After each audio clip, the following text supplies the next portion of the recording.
Ici, à IFP Énergie Nouvelle, les chercheurs transforment la paille en biocarburant grâce à des champignons. Plus précisément, ils améliorent la production de bioéthanol utilisé pour les véhicules à essence.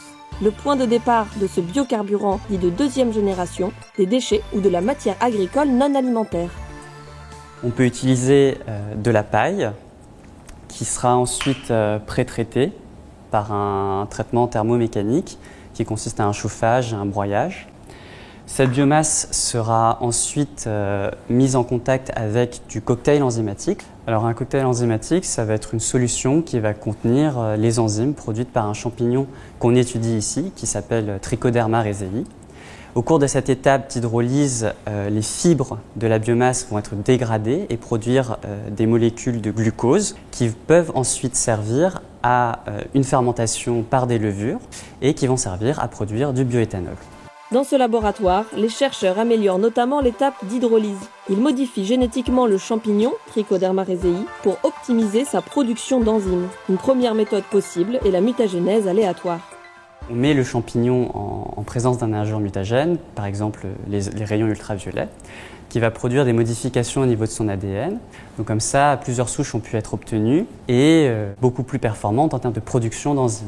Une autre approche possible pour améliorer les champignons, c'est de cibler spécifiquement un gène dont on pense qu'il bloque la production de telle ou telle enzyme et donc, en l'enlevant, permettre à ce que le champignon produise encore plus d'enzymes.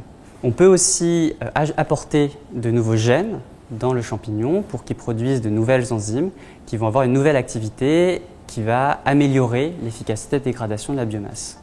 Pour vérifier que la modification génétique a bien eu lieu, les chercheurs analysent en détail l'ADN des nouvelles souches de champignons. C'est le séquençage. Reste à savoir si ces modifications améliorent réellement la production d'enzymes. Aidés de ce robot, les chercheurs vont alors quantifier cette production. Les enzymes produites par Trichoderma raceyi font partie d'une famille de molécules très importantes qu'on appelle les protéines, qu'on peut doser par différentes méthodes. Alors ici, on utilise deux méthodes de dosage, le dosage Bradford et le dosage de Lori, qui est un dosage colorimétrique. Donc on va mettre en présence du milieu de culture de Trichoderma des réactifs dont la couleur va varier en fonction de la concentration de la protéine, ce qui va nous permettre de déduire la concentration de protéines ou d'enzymes dans le milieu. Par exemple, dans le cadre du dosage Bradford, si la solution contient peu de protéines, elle va plutôt être de couleur brun translucide, et plus la concentration en protéines va augmenter, plus la solution va virer au bleu.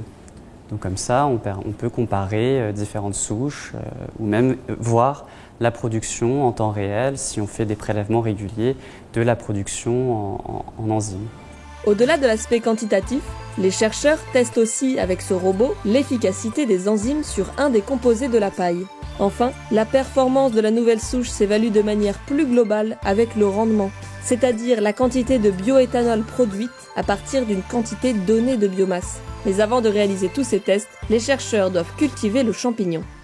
On le place dans un milieu nutritif qui va contenir à la fois la source de carbone du champignon, par exemple du glucose, et différents nutriments comme de l'azote, des sels minéraux. On peut faire des cultures en fiole ou on peut les mettre en culture dans ce qu'on appelle des bioréacteurs, qui sont des espèces de grosses cuves qui sont agitées et qui permettent d'avoir des conditions contrôlées, à la fois en termes de température, mais aussi de pH et d'aération du milieu.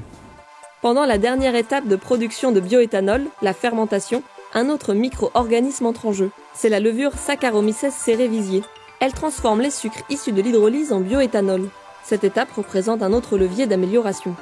On peut aussi modifier génétiquement Saccharomyces pour lui faire produire de nouveaux composés d'intérêt autres que l'éthanol. Alors par exemple, on peut faire produire à des levures du butanol, qui peut être un carburant moteur. On peut aussi la modifier pour faire du farnésène, qui peut être une molécule employée dans les carburants d'avion, et plein d'autres molécules qui restent à faire produire. C'est finalement tout ce travail en laboratoire, loin des usines, qui permettra à l'avenir d'avoir des biocarburants compétitifs à l'échelle industrielle. L'objectif, rouler avec moins d'impact carbone et plus de déchets valorisés.